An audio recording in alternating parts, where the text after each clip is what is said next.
Welcome back, everybody. Today we're going to do a quick clean and lubrication video for this little pistol right here, the Walther PPS M2. We're going to do it in a way that I'm basically going to explain it as if this is your first gun, you just picked up your first firearm ever. We're going to show you how to clean and lubricate it from the most basic level. So without more yapping, let's get into the actual clean and lubrication process. Before we get into the cleaning of the pistol, let's go over quickly what we're using. So this little guy here is a little bore guide that's going to come with the pistol. This is a Glock one, but one just like it comes with the PPS, so you can just use the one that comes with your gun. And then we're using these tipped-in polymer picks. The thing about these that's really nice is that they're polymer, so they're not going to scratch your gun's finish up like some of the metal dental picks out there will do, but it does allow you to get into the nicks and crevices and all that stuff inside the gun, so that's good. We have a couple pieces of cut up t-shirt. You can use specific cleaning patches should you choose to do so. I just generally don't. We have a toothbrush here, just any old toothbrush. I think this one's from Walmart. When you're done with the one you're using to brush your teeth, set it aside for a cleaning kit. They are very helpful. And then we have break-free CLP. So these two bottles are ones that I purchased afterwards. They come in or break-free rather comes in a big old bottle. I just put them in these smaller bottles to repurpose them. It makes it a little bit easier when you're cleaning, that way you're not lugging around a 16-ounce bottle of break-free CLP. But the good thing about CLP rather is that it cleans, lubricates, and protects. So really, it can do everything that your gun needs it to do. Now, if you want to use solvents, that's fine. I'm not against the use of solvents. I just think they're generally not needed for most folks and most cleaning needs. So with that, we'll get on with the cleaning. The first step is disassembly, and when we do that, we want to make sure the pistol is unloaded. We're going to hit our mag release here, take our magazine out, set it to the side, push up here on our slide lock lever, and pull the slide to the rear. At this point, we're going to inspect our chamber, make sure it's clear. There are no rounds in there, and you can physically check as well. At this point, we're going to let the slide go home by pushing down on the slide lock or pulling the slide to the rear and letting it go. Point in a safe direction and pull the trigger. At this point, what we're going to do is take our slide, pull it back about 1/8 to 1/4 of an inch like that, and pull down on this little tab right here on each side of the pistol, and release the slide. It should come off just like that. Now we're going to pull our recoil spring and guide rod out, pull up on the barrel, and that is it. That's as far as we should have to break the pistol down for cleaning. First thing I'm going to do is put a patch through the barrel and just kind of get that carbon breakdown started. Take a little bit of the CLP and spray it on there, and we're just going to push it through the barrel. Hopefully we can do that without having to cut this patch down a little bit. It might be a little bit too big, but we'll see. Nope, fits just fine. So we're going to let that CLP sit around in there and break down the carbon while we move on to the other pieces. We'll start out here with the slide.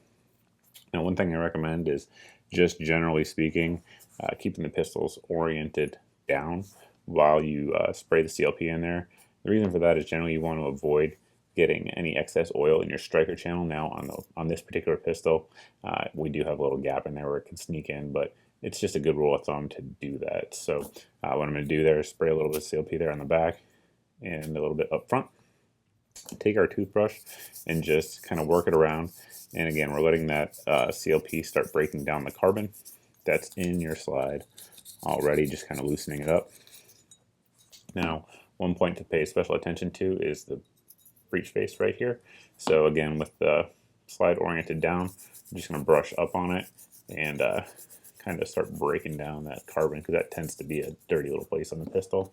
And we're also going to make sure that we get in this little extractor groove there and try to loosen that up, because that groove tends to also have a ton of carbon in there. So just kind of brushing in there, loosening everything up. Now with the frame, we're going to do basically the same thing. Now the PPS frame is very simple, so there's not a lot of moving parts in there that you can actually see, and that's a good thing. So not a whole lot to worry about there. So just, again, getting that CLP worked around, breaking down that carbon, and we'll let that sit. Next, we're going to do basically the same thing with the exterior of the barrel. Work that CLP around. Make sure we get in these lugs here. Set that off to the side, and we'll do the same on the recoil spring.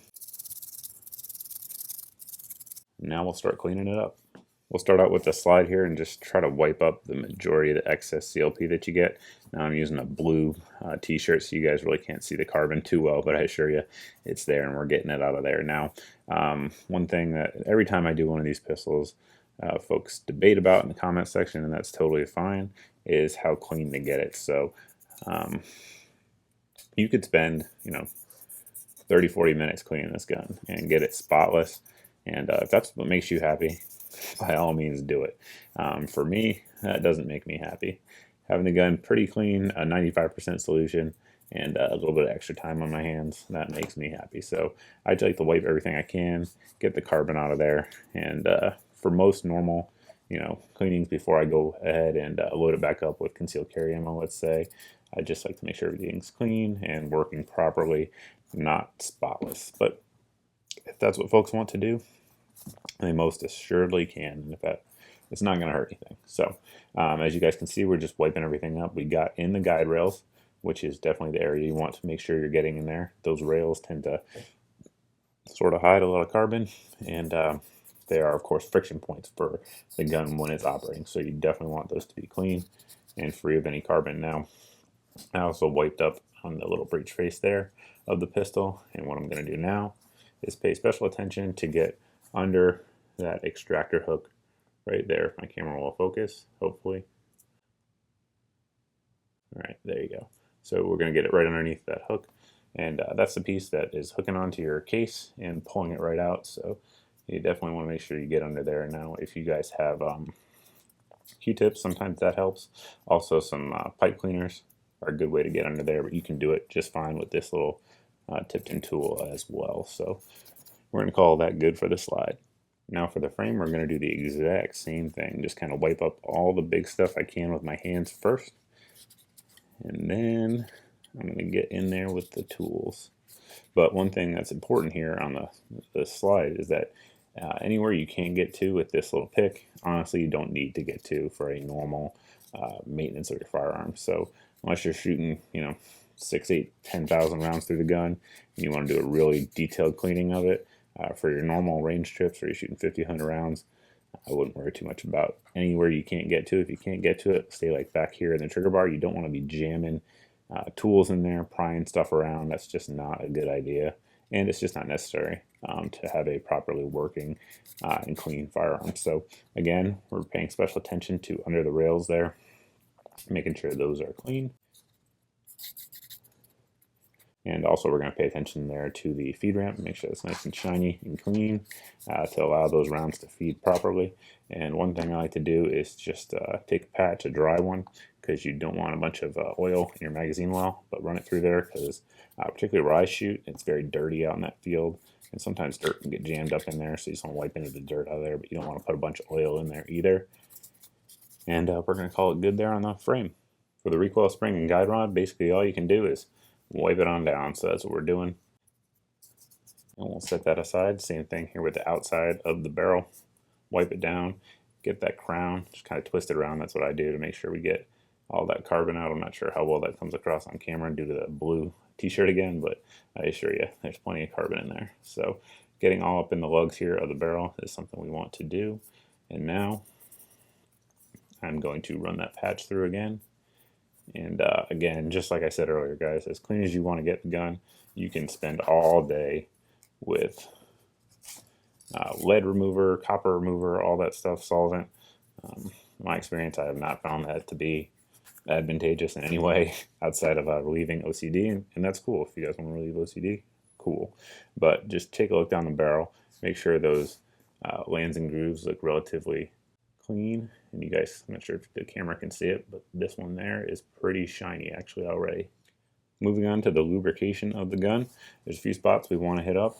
Number one right here in the slide, and the reason is the hood of the pistol is actually going to be coming into contact there with that portion of the slide. Now, I like to put a thin coat of CLP all the way around the barrel. You guys can see that it's already starting to wear in certain spots, so just a thin coat around the outside.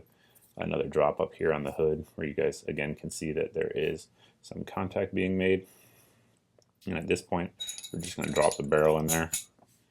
And I put a drop of oil on the guide rod as well. Not sure it makes a huge deal, but it doesn't hurt anything. Now we're going to put that in, push it forward, and push down to sort of lock it in place like that. At this point, we can either lubricate the slide rails on the frame or inside the rail itself. So I tend to prefer to do inside the rail just because I have this nice neat little bottle. And I'm going to put a thin layer all the way down each way, drop here. So that of course is a friction point as well. And then back here on the locking lug of the barrel. At this point, guys, that's pretty much it. The gun is lubricated and ready to go back together. Again, you could also put that oil right here on these rails. So we're going to slide it together. At this point, we're just going to do a quick functions test to make sure it's pointed in a safe direction. Pull the trigger, run the slide, release. It should reset. Pull the trigger, and it fires again. So at this point, the pistol is working. Now we're just going to wipe down the outside of it and load it up or put it away in the safe, whichever you're doing. But we are good to go there. So that's all there is to it, guys. Hopefully, folks who just picked this gun up and weren't sure how to maintain it learned a little bit of something here and are a little bit less intimidated by the process now. If you guys like what you saw, please go ahead and hit that subscribe button if you're not already subscribed. As always, thanks for watching. Hopefully you learned something here, and if you did and you like what you saw, go ahead and hit that subscribe button. If you guys are already subscribers, of course, make sure you're hitting that like button. But as always, guys, thanks for watching, thanks for subscribing, and we hope to see you in the next video.